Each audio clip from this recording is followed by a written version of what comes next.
Hello, everyone, and welcome to my channel. My name is Rosie, and you can find me here on Varada English. Do you want to make your English listening and speaking skills very, very good? Maybe you want to reach the highest level called C2. You are likely bored of people always telling you the same thing. They probably say, you just need to practice more. Please know that I understand how you feel. I was once in the same situation you are in now. I was very, very scared to talk in English. I tried to learn by remembering long lists of vocabulary words that had no connection to each other. I spent many hours watching videos and movies in English, but my skills did not get any better. This continued until I found a few special techniques. These were methods that truly worked for me. They helped me get better at both understanding spoken English and speaking it myself. So, in this video, I am going to tell you about all of these helpful methods. My goal is to help you do more than just understand the words. I want to help you develop a natural sense for the language, the way a native speaker has. Okay, let's get started. The first and most important method that improved my English listening and speaking is this. Focus on input before you focus on output. What does that mean? Input means the language you take into your brain. This happens when you are listening to English or reading English.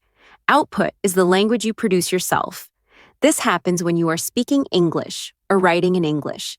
In the past, I used a common idea called the 80-20 rule, but I used it in the wrong way for language learning. I used to spend most of my time, about 80% of my practice, on my speaking and writing. I was pushing myself to talk and to create sentences in English very early in my learning journey. The problem was, I was trying to produce the language before my brain had collected enough of it. It was like trying to bake a cake without first buying all the ingredients. My brain did not have enough English stored inside to use it comfortably. I must be clear here. This is my own personal story. I have met many people who learn languages who really enjoy starting to speak from the very beginning. For them, speaking practice is the most important and central part of their learning. However, for me and the way I learn, I believe that speaking smoothly and easily is not the cause of learning. It is the result. It is the final product that appears after you have given your brain a huge amount of English input. Think about it logically. If you never listen to English or read English, how can you ever expect to produce it? You can't make something from nothing. This is why I have completely changed my approach for all the languages I am now learning. Like Spanish, I have flipped the 80-20 rule. Now I dedicate 80% of all my study time to massive input. This means I do a very large amount of listening and reading. Of course, this input must be comprehensible. That is a fancy word meaning you can mostly understand it. It should not be so difficult that you understand nothing. The other 20% of my time is still for output, for speaking and writing, but I keep it at only 20% because I like to be patient. I prefer to wait for my speaking ability to appear naturally like a flower growing as a direct result of all the listening and reading I have done. Before I tell you about the next method that will help your English speaking and listening, I want to tell you about a fantastic tool that helps with organization and getting things done. Its name is AkiFlow. This tool is great for managing your time and tasks. It mixes together a few very helpful features. It has time blocking, which is a way to schedule specific tasks in your calendar. It uses artificial intelligence to help plan your day. And it takes all the tasks you have from many different apps and puts them all in one single, clean, and easy-to-use place. I have been using AkiFlow a lot recently to plan my entire week. It is very simple. I just take all the tasks I need to do and drag them directly into my weekly calendar. I can give different colors to different types of events. For example, I can make all my language learning blocks blue. This system helps me actually follow the plan I made without feeling like there is too much to do. You can connect AkiFlow to the apps you probably already use, like Gmail, Notion, Slack, and even Todoist. All the tasks from these different apps will automatically appear in one central location. AkiFlow calls this your universal inbox. This means you no longer have to waste time switching between different applications and different browser tabs.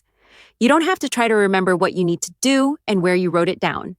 Everything is kept in one spot, so it's easy to keep track of it all. There is one feature that I find especially useful. It is called the AI Copilot.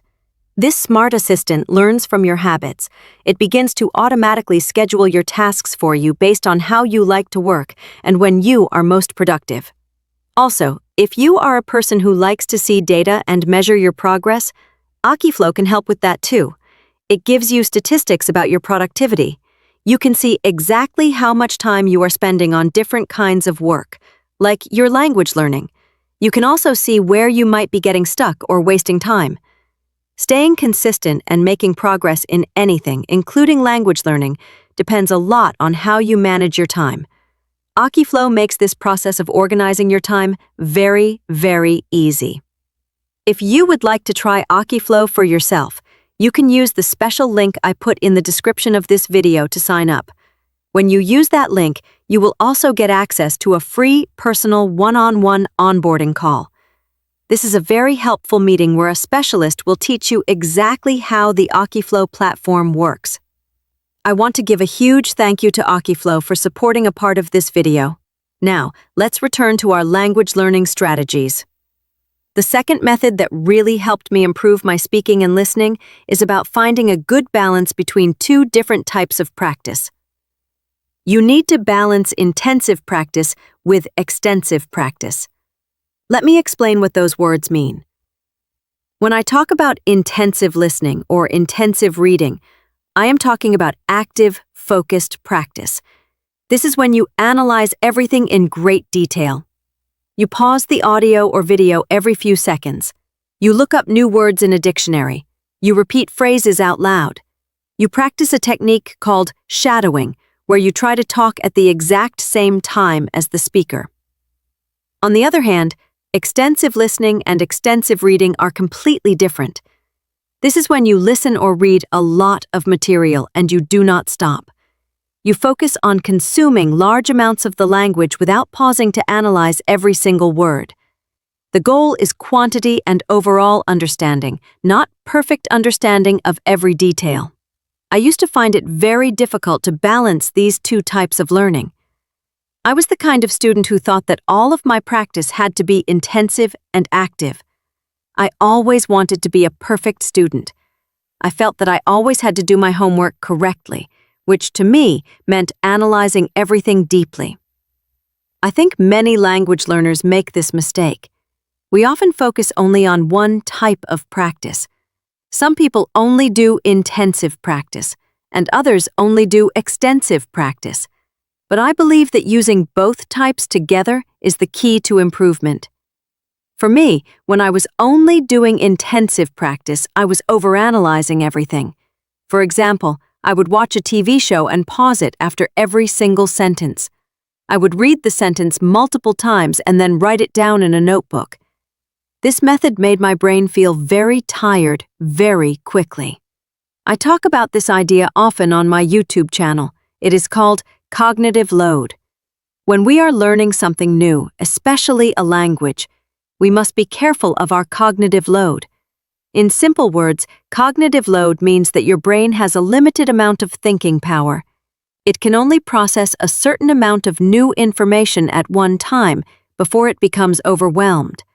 Before it starts to boil, as I say, and you feel extremely tired and unable to learn anymore.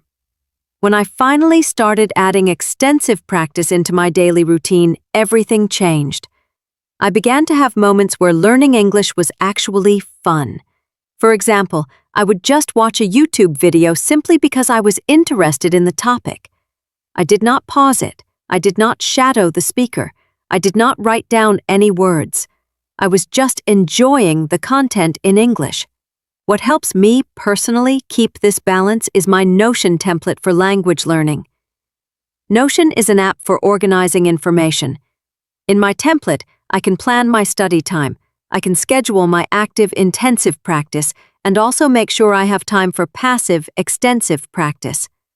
It also helps me keep a record of all the different languages I am learning. If you are interested, you can check out my template. I put a link to it in the description of this video. I can honestly say that adding extensive practice to my life really helped my journey with English. In fact, I would say it saved my language learning. It made it enjoyable again. There is actually a famous Japanese learning method that supports this idea. It is called tadoku. This word literally means extensive reading. I like to use this principle for both reading and listening. The main idea of tadoku is very simple. You should focus on reading and listening to a large amount of material that is easy for you and that you find enjoyable. You should avoid struggling with books or audios that are much too difficult for you. Here is a simple way to know if something is too hard. If you have to stop every 10 seconds to check a dictionary, whether you are reading or listening, then the material is not right for your level. It is not comprehensible enough. The Japanese tadoku method is not about studying one book with great care. It is about reading many, many pages and many articles. It is about listening to hours and hours of audio that you can understand about 90 to 95% of. I strongly believe that reading 10 pages from a simple, fun book that you love will teach you far more than reading one single page from a very difficult, complicated book that you have to fight your way through, word by word. Furthermore, this is exactly how you build a strong and consistent language learning habit. You do it by making the process enjoyable. If you actually have fun while you are learning, you will want to keep doing it every day. This is why, when I was in university, I started reading young adult fiction books in English.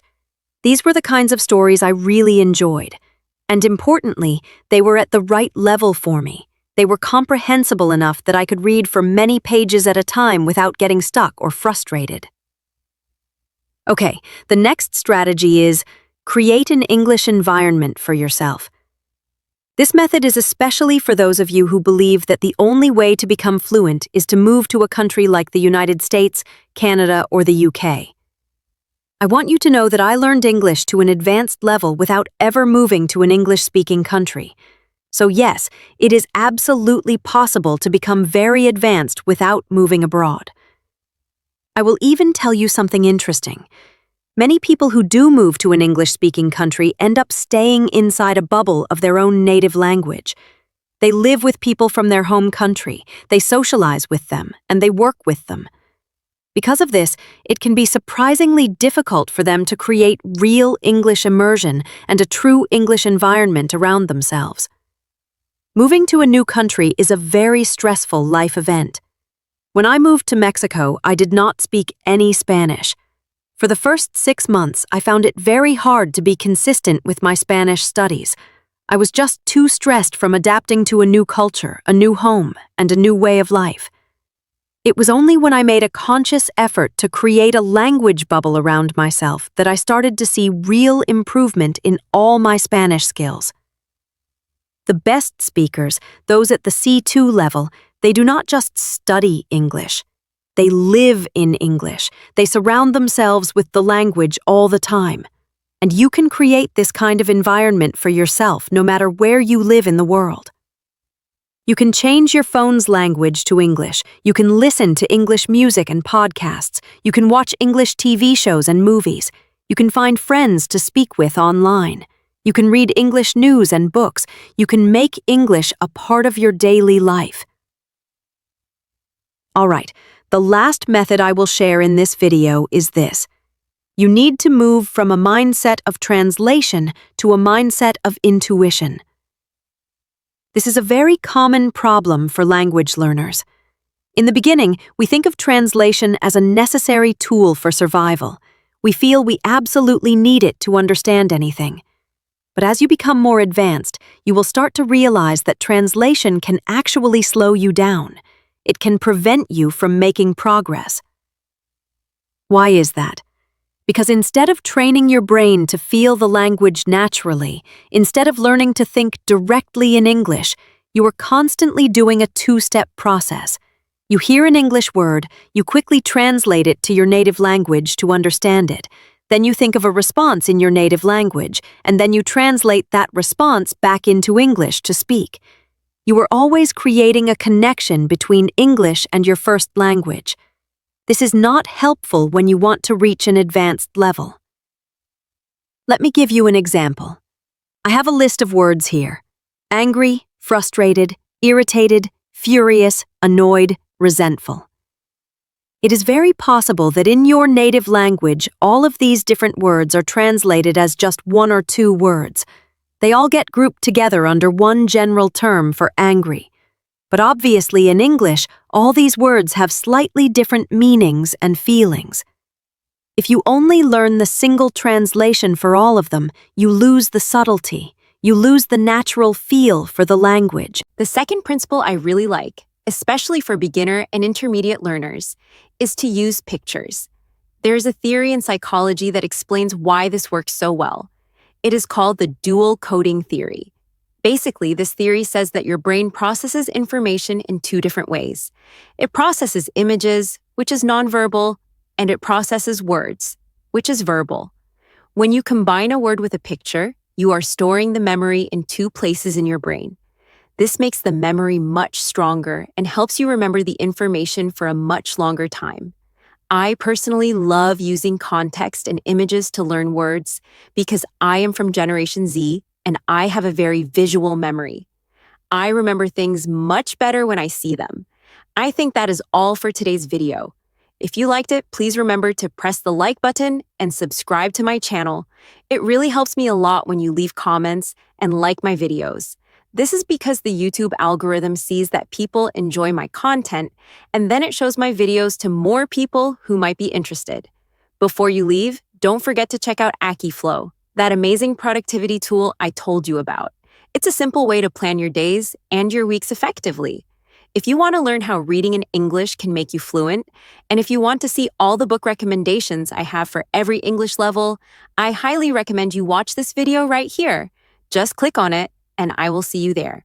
In real English life, the word furious is not the same as the word resentful. Furious describes a very strong, explosive, and immediate anger. Resentful describes a long-lasting, bitter feeling you have when you feel you have been treated unfairly. This is why I always remind myself, fluency is not about knowing the perfect translation for a word every single time. For me, true fluency is being able to feel the difference between words. It is being able to sense what a word means from the context, without needing to connect it to a word in your own language. You are probably thinking, Veronica, this all sounds great in theory, but how do I actually train this intuition? How do I develop this natural feel without using translation? Here are 2 practical principles you can start using today. The first principle is this.